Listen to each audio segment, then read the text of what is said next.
हमें ना थ्योरी का रिवीजन करना है, theory revision.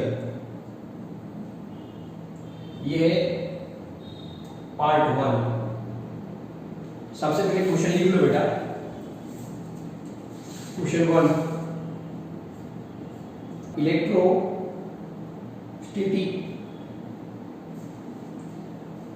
Potential of point charge. Point charge तो इसका इक्वेशन डिराइव करना है। क्या करना है? इसका इक्वेशन डिराइव करना है। तो इसका इक्वेशन डिराइव करने के लिए आपको कॉमन पॉइंट क्या आना चाहिए बेटा? सबसे पहले आपको है ना इलेक्ट्रोस्टैटिक पोटेंशियल की डेफिनेशन आनी चाहिए, राइट? जी को क्या बोलते हैं? W/Q बोलते हैं। और इसकी डेफिनेशन क्या है?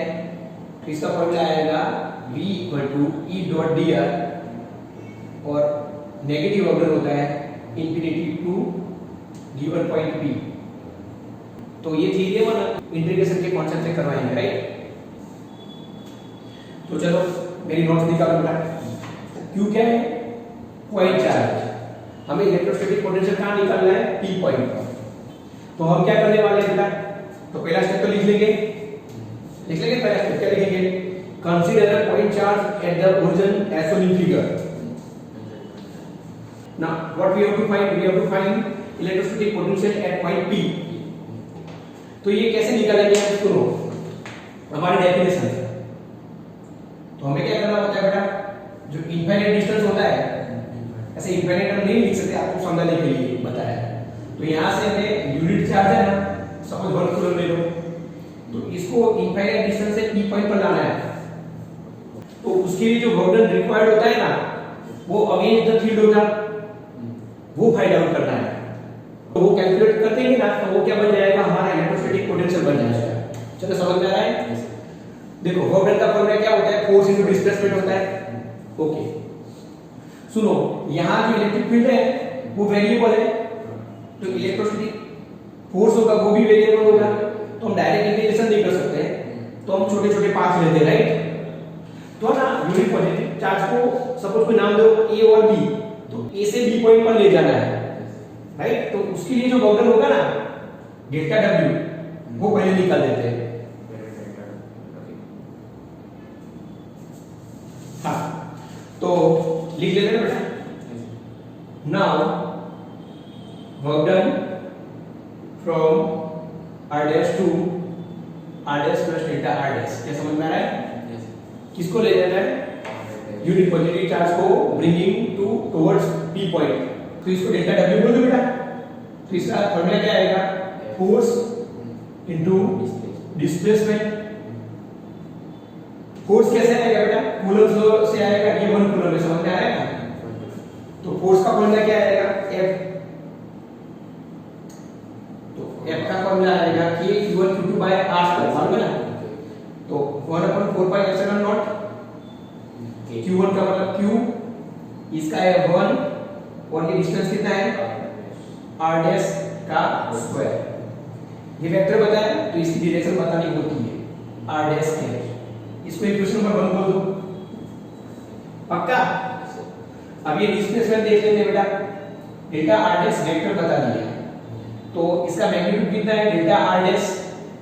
और इसकी डायरेक्शन कौन सी डायरेक्शन? मेरी तरफ की डायरेक्शन है ना, तो इस डायरेक्शन को पॉजिटिव कंसीडर किया, तो ये माइनस आएगा वो, तो माइनस R डैश के। क्या है? इसकी डायरेक्शन है, ध्यान रखना।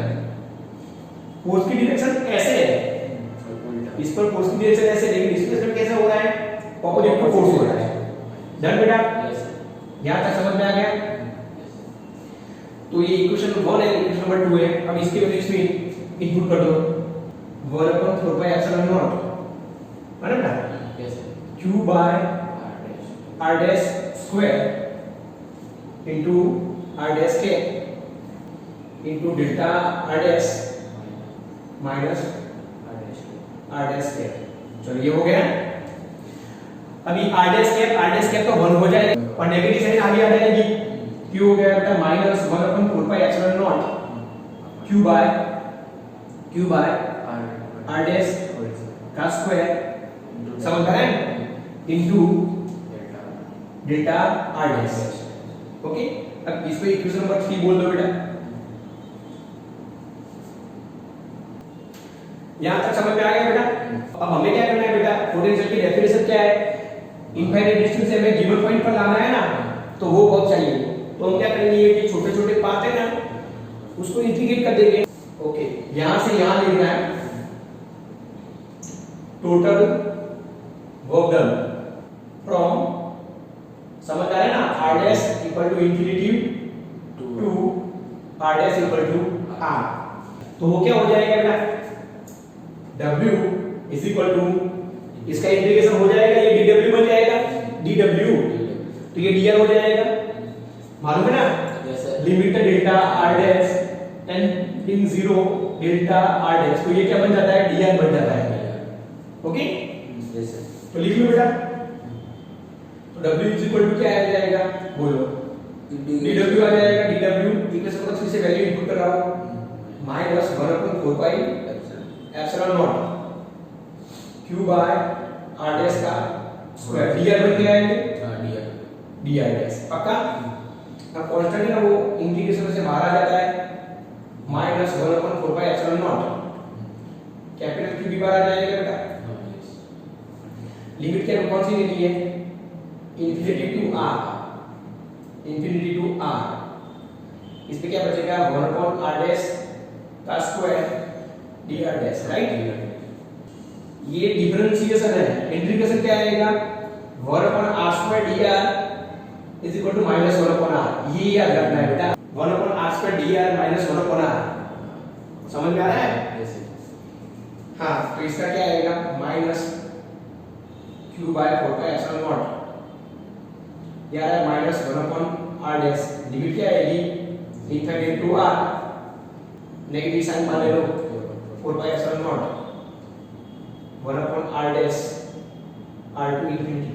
तो ये अपर लिमिट है, ये लोअर लिमिट है बेटा, तो एक बार r डैश की जगह r लेना है अपर लिमिट में, और r डैश की जगह इंफिनिटी लेना है, 1/इंफिनिटी तो 0 हो जाएगा ना, समझ में आ रहा है? Yes sir. तो q upon 4 pi epsilon naught 1/r minus infinity तो 0 हो जाता है ना, यस सर। तो ये क्या आ गया बेटा, w आ गया, यही w है, वो वर्क डन बन जाएगा ना, वर्क डन मतलब यही पोटेंशियल हो जाएगा ना, तो इधर लिखूं, तो v इक्वल टू क्या आएगा formula, w by q, v equal to w by q, q क्या है, यूनिट है, तो is equal to w by 1, w की वैल्यू रख दो बेटा, तो आ रहा है वो 1/4 pi epsilon naught q by r, इसको kq बाय r भी बोलते हैं, इसको क्या बोलते हैं, kq बाय r। तो ये हो गई हमारी थ्योरी। ओके, तो इसको अच्छे से प्रिपेयर कर देना है बेटा। तो बच्चों याद रखना है, ये कुछ नहीं था, बेसिकली ये वर्क डन था, राइट। अब सेकंड थ्योरी पढ़ रहे हैं, electrostatic potential of an electric dipole. एक काम करता हूं, मैं ऐसे ऐसे पढ़ाता जाता हूं, राइट। तो पहला पॉइंट क्या होता है, कंसीडर डायपोल, एसोलिन फिगर करके होता है ना बेटा, यस सर। तो सब ये प्लस क्यू है और ये माइनस क्यू, दोनों का सेपरेशन कितना होता है, 2a होता है। तो अपने को क्या करना है बेटा, अपने को किसी पॉइंट P पर ये सिस्टम के कारण इलेक्ट्रोस्टैटिक पोटेंशियल निकालना है, तो सुपरपोजिशन प्रिंसिपल का यूज करेंगे बेटा। तो Vp लेंगे, Vp, तो Vp क्या आएगा, V1 प्लस V2 आएगा, लिख लेना बाय सुपरपोजिशन प्रिंसिपल। ये डिस्टेंस R1 ले लो और ये डिस्टेंस R2 ले लो बेटा, इसका कुछ नाम देना है तो दे दो, E B, पक्का। अब देखो V1 प्लस V2, अभी मैं आगे की चीज में पढ़ा है, V इक्वल टू क्या आता है बेटा, KQ बाय R आता है, KQ बाय R की मतलब 1/4 पाई एप्सिलॉन नॉट। ओके, तो उसके कारण भी आएगा और इसके कारण भी आएगा, तो कैसे आएगा बेटा, 1/4 पाई एप्सिलॉन नॉट, तो पहले वाले का क्या आएगा, Q, मैंने कॉमन लिया चलेगा, डायरेक्ट कर दिया, चलेगा ना कि q अपॉन r1 और दूसरे वाले का माइनस q आएगा ना, माइनस q अपॉन r2। इसको हम इक्वेशन नंबर 1 बोल देते हैं बेटा। तो यहाँ से q है ना वो कॉमन ले लो बेटा। यस सर, मैंने स्टेप काट दिया, आपको लेना है बेटा। यस सर, ये समझ में आ रहा है पक्का? v equal to v1 plus v2। अब देखते जाओ, अपने को क्या करना है, ये 1 अपॉन r1 की वैल्यू डालनी है और ये वैल्यू डालने के लिए हमें थोड़ा कैलकुलेशन करना पड़ेगा। हमें ट्रिगोनोमेट्री यूज करनी पड़ेगी और बायनोमियल फार्मूला यूज करना पड़ेगा। तो मैं क्या कर रहा हूं बेटा, यहाँ पर मिड पॉइंट m बोल रहा हूं, तो यहाँ से ये जो डिस्टेंस है उसको मैं स्मॉल r बोल रहा हूं। क्या बोल रहा हूं बेटा? स्मॉल r बोल रहा हूं। देखो, इन ट्रायंगल AMP इसको मैं थीटा कंसीडर कर रहा हूं। क्यों कर रहा हूं देखते जाओ बेटा। समझ में आ रहा है कि ऊपर वाला ट्रायंगल दिख रहा है आपको? इसमें मैं cos फार्मूला यूज कर रहा हूं। cos फार्मूला cos थीटा का फार्मूला क्या होता है बेटा? इसकी वैल्यू a हो जाएगी तो ऐसा होता है बेटा, देखो a square plus r square minus r1 square upon 2ar। क्या बोल रहे हो? इसका भी टाइम नहीं है बेटा, ये सब मैंने पहले डिटेल में सब सीखा है, राइट? चलो, तो हम क्या करते हैं बेटा, मेरे को यहाँ से 1 अपॉन r1 चाहिए, तो एक काम करो, ये आ गया 2ar cos थीटा, है ना? इज इक्वल टू आ रहा है a square plus r square minus r1 square आ रहा है। तो यहाँ से r1 स्क्वायर को सब्जेक्ट कर लो तो बेटा क्या आ रहा है? a square. ये मोस्ट टाइप की एरिया, हाँ ये आ रहा है, ये मेरी साइड आ जाएगा ना, a square plus r square plus 2ar cos theta, बराबर है बेटा? हाँ बेटा, इसको माइनस आएगा, यहाँ क्या आएगा? माइनस। हो गया। अब हम यहाँ से r स्क्वायर को बेटा कॉमन ले रहे हैं, यहाँ से क्यों ले रहे हैं वो 2 मिनट के बाद पता चलेगा बेटा। तो r1 स्क्वायर क्या आएगा? r स्क्वायर को कॉमन ले लिया बेटा, वो आएगा a square by r square, a square by r square plus 1। समझ में आ रहा है? और इसको r स्क्वायर से डिवाइड करेंगे तो एक r कट हो जाएगा, तो ये आएगा 2a cos theta by r। चलो यहाँ तक समझ में आया बेटा? समझ में आया कि नहीं? गुड। अब देखते जाओ, यहाँ ये जो डायपोल है ना, उसका 2a डिस्टेंस कैसा होता है? छोटा होता है, और ये पी पॉइंट उससे थोड़ा ज्यादा डिस्टेंस पर होता है, राइट? समझ में आया? डायपोल बहुत बेसिकली छोटा होता है, तो मालूम है ना, as a is less than ना, so we can write a square by r square, वो नेग्लिजिबल हो जाएगा। यहाँ लिख रहा हूँ, चलेगा ना? सो ये क्या आ गया बेटा? देखो r1 square equal to r square, ये चला गया 1 minus 2a cos theta upon r। चलो यहाँ तक समझ में आ गया बेटा? सुनो मेरी बात, आपको क्या चाहिए? 1 अपॉन r1 चाहिए, हमें 1 अपॉन r1 चाहिए ना? ये चाहिए। देखो ऐसे ही कुछ कर रहा हूँ, देखते जाओ। तो मैं r1 ले लेता हूँ, दोनों साइड स्क्वायर रूट ले लिया, और ये क्या आया? 1 minus 2a cos theta by r raise to 1/2 आ गया ये। अब अपने को 1 अपॉन r1 चाहिए बेटा। अपने को क्या चाहिए? 1 upon r1। Therefore 1 upon r1, तो ये क्या हो जाएगा? 1 अपॉन r हो जाएगा। Yes sir. इसको मैं 1 अपॉन नहीं ले रहा हूं मेरे बच्चों, 1 अपॉन x इज टू 1/2, कोई x इज टू माइनस 1/2 लिख सकता हूं ना? ऐसे करने वाला हूं, समझ में आ रहा है? Yes sir.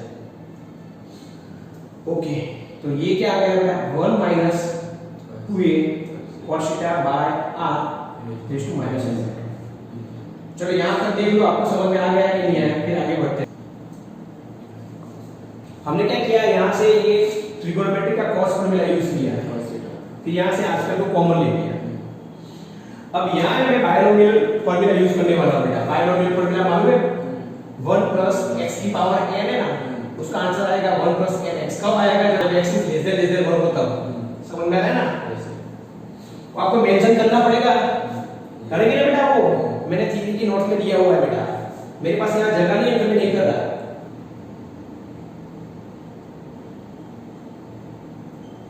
From binomial theorem, s is less than r, right? तो इसका क्या हो जाएगा? देखो समझ आ रहा है ना? -1/2 इधर आ जाएगा। Therefore 1 upon r1 is equal to 1 upon r, ये आ जाएगा 1 माइनस ये आ जाएगा माइनस 1 बाय 2, समझ में आ रहा है? 2a cos theta by r, ये हो गया है यहाँ ऐसे। तो मैंने इक्वेशन नंबर 3 ले लिया ना, क्या समझ में आ गया? Yes sir. एक काम करते हैं बेटा, ये फिगर है ना वो सब निकाल देते हैं तो मजा आएगा बेटा। ये फिगर वाला कॉन्सेप्ट समझ में आ गया? Yes sir. हाँ, तो फिगर वाला कॉन्सेप्ट यहाँ फिर से बता देते हैं। ए बी है ना बेटा, यह पॉइंट बी है, ये आर है, ये r1 है,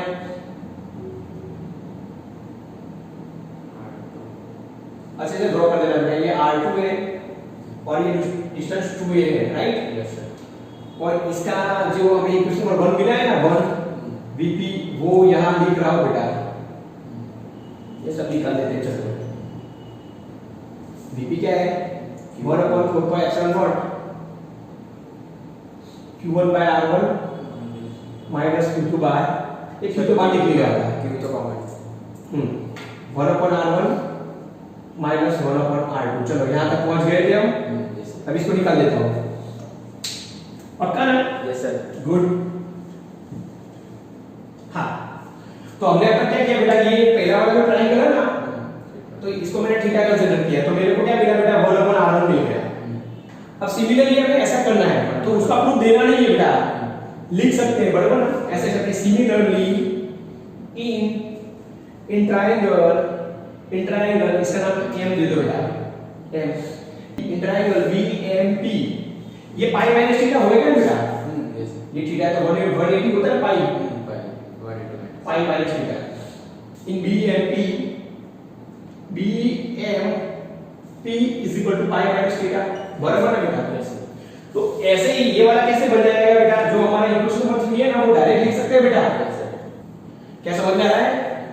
इसको इक्वेशन नंबर 3 बोल दिया। तो सिमिलरली ये जो ट्रायंगल में किया उससे हमें इक्वेशन नंबर 3 मिला, तो सिमिलरली बेटा, सिमिलरली नीचे वाले ट्रायंगल BMP में ऐसे कर सकते हैं हम कि नहीं कर सकते? कर सकते हैं। तो बेटा 1/r2 क्या मिलेगा? 1/r2 मिलेगा 1/r, 1 plus yes 1 plus cos of pi minus theta into a upon r। चलो यहां तक समझ में आ गया? cos पाई माइनस थीटा क्या होता है? सेकंड क्वाड्रेंट में आ रहा है ये माइनस cos थीटा होता है बेटा। Yes sir. तो याद आया बेटा 1/r 1 minus a cos theta, minus बाहर निकाल दिया अपॉन r। तो ये क्या आ गया बेटा? 1/r2 आ गया। चलिए इसको बॉक्स बना लो। तो ये हो गया आपका इक्वेशन नंबर 4। ये क्या हो गया आपका? Equation number 4। डन? ये इक्वेशन नंबर 3 है, ये इक्वेशन नंबर 4 है। अब बताओ क्या करेंगे? इक्वेशन नंबर 1 और 2 की वैल्यू इनपुट करेंगे। जोरदार थियरी है बेटा, मोस्ट इंपोर्टेंट थियरी बोर्ड में पूछने वाली ये थी, right? Putting equation number 3 and 4 into 1 into equation number 1 we get. देखो मेरे पास जगह नहीं है तो मैं डायरेक्ट लिख लूं बेटा। Yes sir. तो VP इक्वल टू क्या है हमारे पास? V1 plus V2 है। तो इसको तो ऐसे ही रखेंगे, Q अपॉन 4πε0 ऐसे ही रखेंगे बेटा। Yes sir.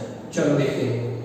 अब देखो 1/r1 की जगह ये लेना है, समझ में आ रहा है? Yes sir. और इसकी जगह ये लेना है, डायरेक्ट समझा दो बेटा। 1/r common. हाँ 1/r, ऐसे 1/r को अंदर ले जाओ बेटा, अंदर ले जा सकते हैं। तो ये 1/r रहेगा, ये नीचे आंसर हो जाएगा। अपने को क्या करना है? एडिशन करना है, सॉरी अपने को सब्ट्रैक्शन करना है। तो इसका पहला टर्म कैंसिल हो जाएगा कि नहीं हो जाएगा? इसका पहला टर्म क्या है? 1/r। इसका भी पहला टर्म क्या है? 1/r। क्या समझ में आया ना? Yes sir. वो कैंसिल हो जाएगा। कौन सा टर्म बचेगा? इसका दूसरा और इसका चौथा। क्या समझ में आ रहा है कि नहीं आ रहा है बेटा? जगह नहीं है मेरे पास इसलिए। तो इसका क्या बचेगा? देखो a cos theta upon r square. क्या समझ में आ रहा है? Yes sir. a cos theta upon r square और इसका माइनस फिर minus a cos theta upon r square. क्या दूसरा आप कोई भी जगह से कर सकते हैं बेटा। ओके, तो ये आ रहा है बेटा VP इक्वल टू आ रहा है बेटा, प्लस हो जाएगा ये। तो ये आ रहा है बेटा 2aq cos theta by r square into 1/4 pi epsilon naught। Okay, और ये किसकी थियरी है? डायपोल की थियरी है। डायपोल की थियरी में p क्या आता है बेटा? डायपोल मोमेंट आता है, 2aq आता है, उसको रखना पड़ता है बेटा। तो इसको रख देंगे बेटा, तो ये आ गया बेटा 1/4 pi epsilon naught p cos theta by r square। Okay, तो ये और हमारी थियरी बन गई।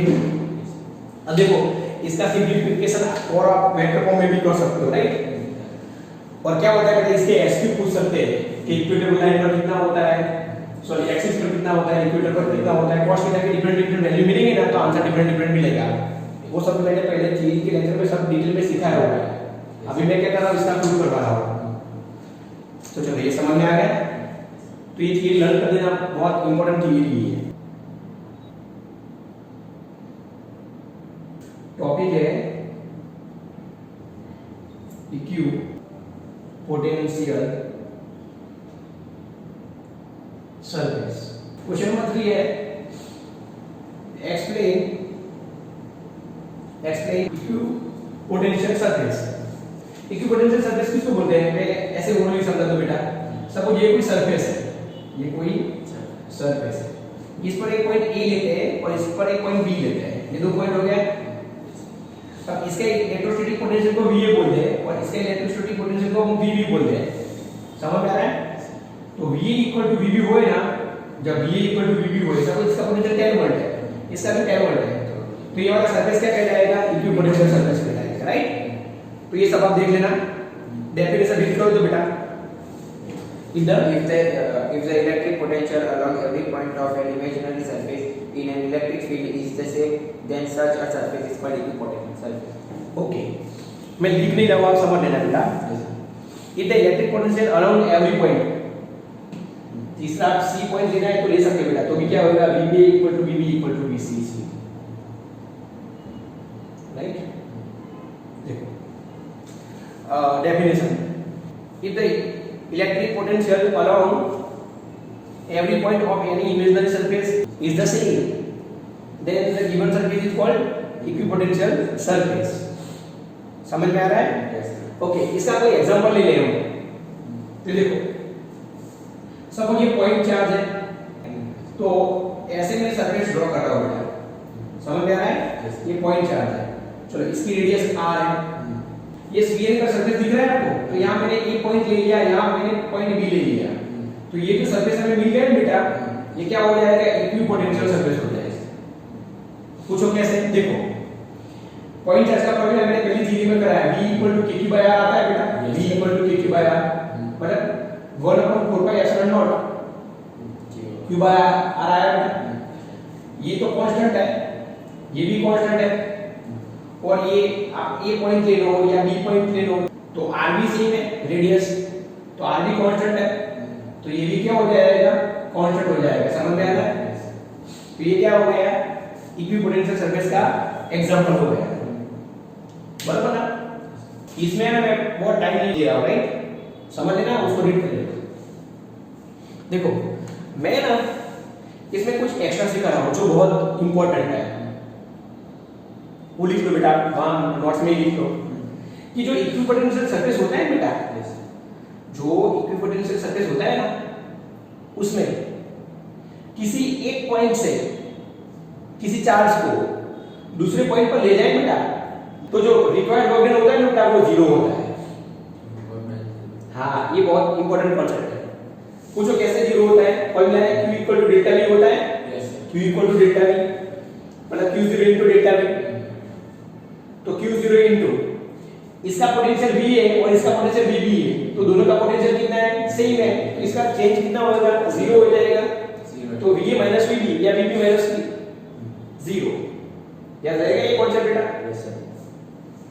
इक्विपोटेंशियल सरफेस होता है, उसमें हम दो पॉइंट ले लें, एक पॉइंट से चार्ज को दूसरे पॉइंट पर ले जाने के लिए जो रिक्वायर्ड वर्क डन होता है ना, वो 0 होता है।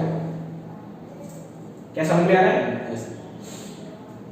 तो ये वाले कॉन्सेप्ट को यूज करके बेटा मैं एक एक्स्ट्रा क्वेश्चन करवा रहा हूं। एक्स्ट्रा क्वेश्चन ये है बेटा कि ये जो इक्विपोटेंशियल सरफेस होता है बेटा, ये जो इक्विपोटेंशियल सरफेस वो ऑलवेज इलेक्ट्रिक फील्ड को परपेंडिकुलर होता है। इलेक्ट्रिक फील्ड है ना उसको परपेंडिकुलर होता है। Prove that equipotential surface is always perpendicular to electric field.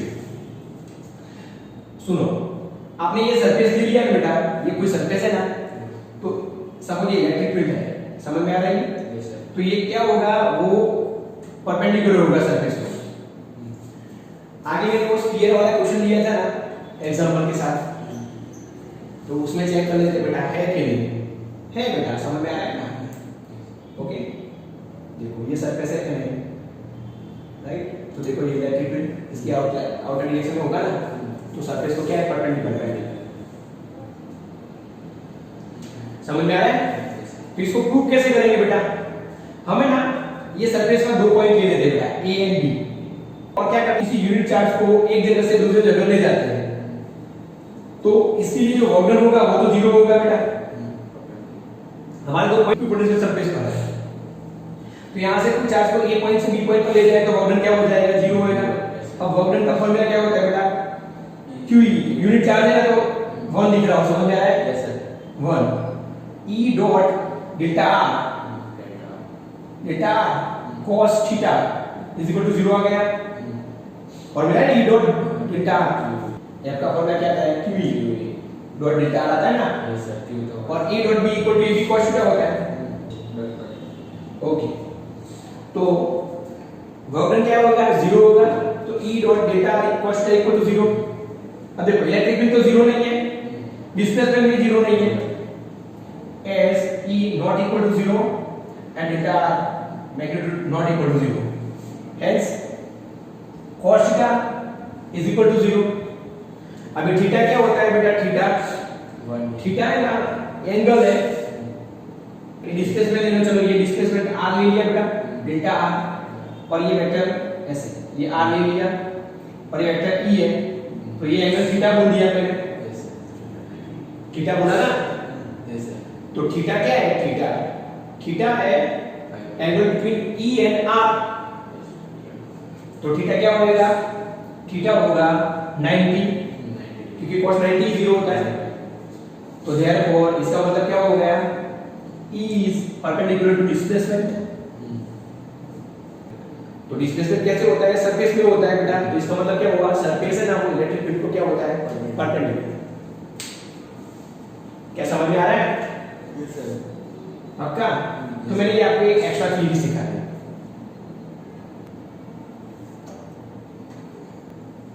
अब है ना क्वेश्चन नंबर 4 आया ना, अब क्वेश्चन नंबर 4 करवा रहा हूं। बाकी का जो टॉपिक होता है ना बेटा, वो इलेक्ट्रोस्टैटिक पोटेंशियल एनर्जी होगी, वो नेक्स्ट लेक्चर में करेंगे, राइट बेटा? Yes sir. देखो ये मोस्ट टाइम की थ्योरी बेटा, ये थ्योरी को पढ़ाने के लिए ये सारा एक्सप्लेनेशन दिया है बेटा, ये 2 मार्क्स में आती है, ये मोस्ट टाइम की थ्योरी है बेटा। Relation between E and V, obtain the relation between electric field E and electrostatic potential V। देखो ध्यान रखना, मोस्ट इंपॉर्टेंट थ्योरी है। तो अपन क्या करते हैं, पहले दो इक्विपोटेंशियल सरफेस ले रहे हैं। देखो सपोज ये सरफेस है बेटा, इक्विपोटेंशियल सरफेस है ऐसे, इसका नाम दे दिया मैंने E, क्या दे दिया, E, और इसका जो वोल्टेज है ना वो बोल रहे हैं V, तो ये क्या है, V।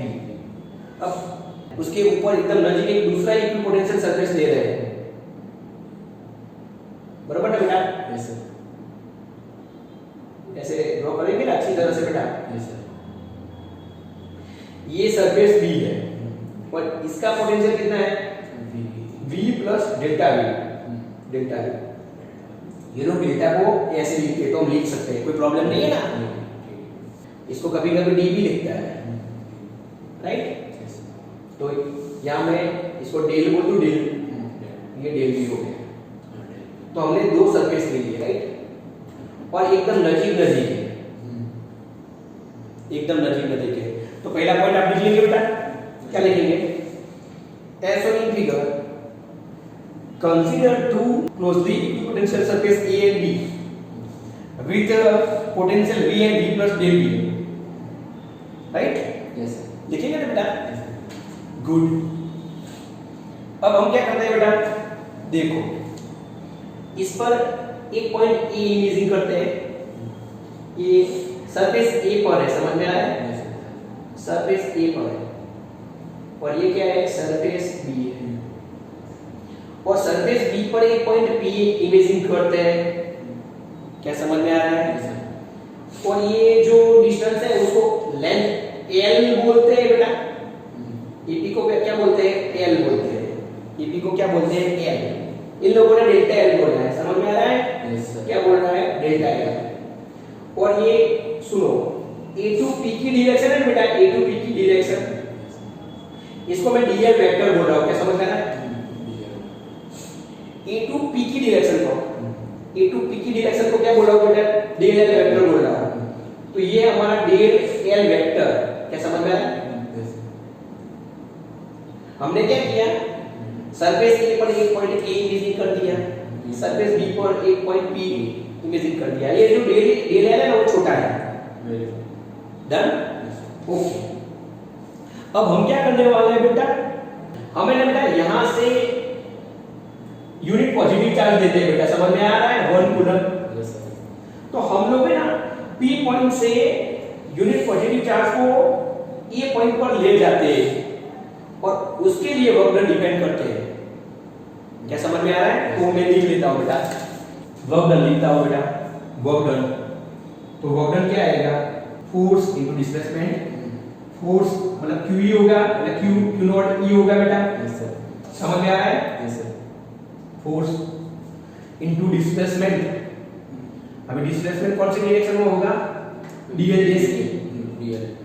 ये नेगेटिव होगा, अगेंस्ट द फील्ड है ना, तो वर्क डन क्या आएगा? नेगेटिव। और ये क्या आएगा? देखो डेल्टा डैश आएगा, इस डायरेक्शन में जा रहा है ना। तो सुनो, ये वाली डायरेक्शन है ना, उसको डेल्टा एल डैश बोल रहे हैं, ये वाली डायरेक्शन को। तो डेल्टा एल डैश क्या है डायरेक्शन बेटा? माइनस डेल्टा एल है, ये समझ में आ रहा है? ये वाली डायरेक्शन को हमने क्या बताया? पॉजिटिव बताया। डन बेटा? यस। चलो यहां आ गया, तो ये आ रहा है बेटा, डायरेक्ट लिख लूं, ये वैल्यू लिख लूं, क्या आएगा? माइनस डेल्टा एल वेक्टर, क्या समझ में आ रहा है? अब ये दोनों है ना सेम डायरेक्शन में हो गए, तो माइनस माइनस प्लस हो जाएगा। तो एनसीईआरटी में ये डायरेक्ट दिया हुआ है बेटा, क्या समझ में आ रहा है? एनसीईआरटी में ये डायरेक्ट दिया हुआ है, तो आ जाएगा बेटा ई फोर्स इनटू डिस्प्लेसमेंट, तो हो रहा है डेल्टा एल। क्या ये समझ में आ रहा है बेटा? फिर W क्या होगा बेटा? ये दोनों का डिफरेंस होगा Q delta V। W equal to Q delta V होता है ना, Q0 डेल्टा V। तो ये क्या होगा बेटा? VA माइनस VB इनटू 1 है, समझ में आ रहा है? इसकी वैल्यू 1 है, 1 लिख रहा हूं, क्या समझ में आ रहा है? कि नहीं लिखो चलेगा ना? यस सर, चलेगा। ओके, इज इक्वल टू क्या आ रहा है बेटा? ये E इनटू डेल एल। अब VA की वैल्यू रख लो बेटा, VA की वैल्यू तो क्या है? V minus V plus del V, del V ना, yes sir, is equal to क्या आ रहा है? E into del l. ये कैसे पॉजिटिव हो गया, समझ में आ रहा है ना? नेगेटिव अगेंस्ट जा रहा है और अपोजिट में जा रहा है, तो पॉजिटिव हो जाएगा पक्का, क्योंकि डीएल बताया है इस डायरेक्शन में। हाँ, अब आगे बढ़ते हैं बेटा। हाँ तो क्या आएगा? देयरफॉर माइनस डेल भी आ गया है, is equal to E into del l. इसका फॉर्मूला आ गया minus del V by del l, right? तो ये चीज आपकी 2 मार्क्स की थी। ओके, पॉइंट क्या याद रखना है बेटा? दो सरफेस ए एंड बी लेना है, इसका पोटेंशियल V है और इसका पोटेंशियल क्या है? V प्लस डेल्टा V है। और याद रखना है कि ऊपर वाले इक्विपोटेंशियल सरफेस से P पॉइंट से कोई यूनिट चार्ज को कहां ले जाना है? ये सरफेस पर ले जाना है, और इसके लिए ये वर्क डन है। और फिर बाद में क्या करना है? कैलकुलेशन करना है, राइट? तो यहां तक लेक्चर को रखते हैं। अब नेक्स्ट सेक्शन में मैं क्या कराऊंगा बेटा? इलेक्ट्रोस्टैटिक पोटेंशियल एनर्जी कराऊंगा, फिर देखते हैं कि बाद में हम कैपेसिटर लेंगे, राइट?